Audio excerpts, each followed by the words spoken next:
Thank you. I call the honourable member Moana Maki. Thank you, Mr. Chair. And I only intend to take a short call on this piece of on this part, which is around ballast water. And I do have a question for the Minister and the Chair, which is a serious question, which is around the issue of cost recovery. Because we've seen, as the member who's just taken a seat has talked about, some of the penalties and offences that exist in Part 2 of this bill are an improvement. But sometimes that means nothing when we are unable to actually get any of the money out of the individuals involved. And you often find the government will say, well, we've got these significant penalties, we're able to recoup some of the costs. But I mean, I would like to know from the Minister where in this piece of legislation, maybe it's in the convention that's referenced here, I don't know, where is that ability for New Zealand to enforce cost recovery so that if we do have a biosecurity incursion in our marine environment, it's not the taxpayers of New Zealand who end up paying for that. It's not the people working in the aquaculture and fisheries industries that end up paying for that.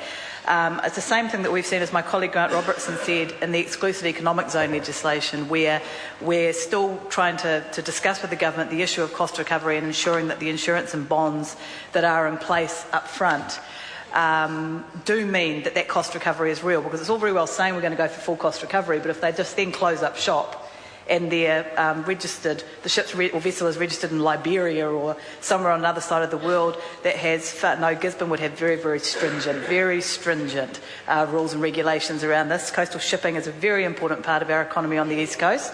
And I know that the Gisborne Port was very grateful for the focus that Annette King, when she was Transport Minister, put on coastal shipping.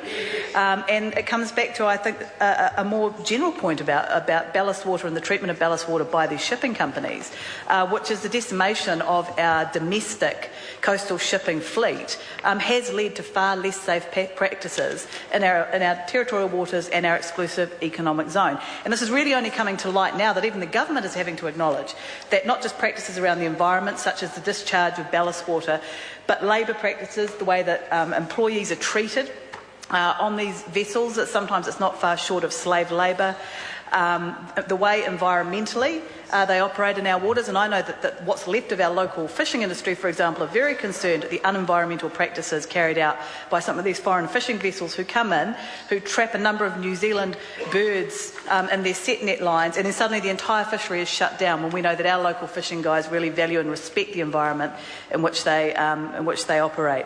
And it's no different when it comes to the discharge of ballast waters. I think that a strong domestic coastal shipping fleet would act far more environmentally responsibly in New Zealand waters than those kind of rusty tin cans that come from overseas. And as we saw in the case of the Rena, the impacts on the environment can be particularly disastrous.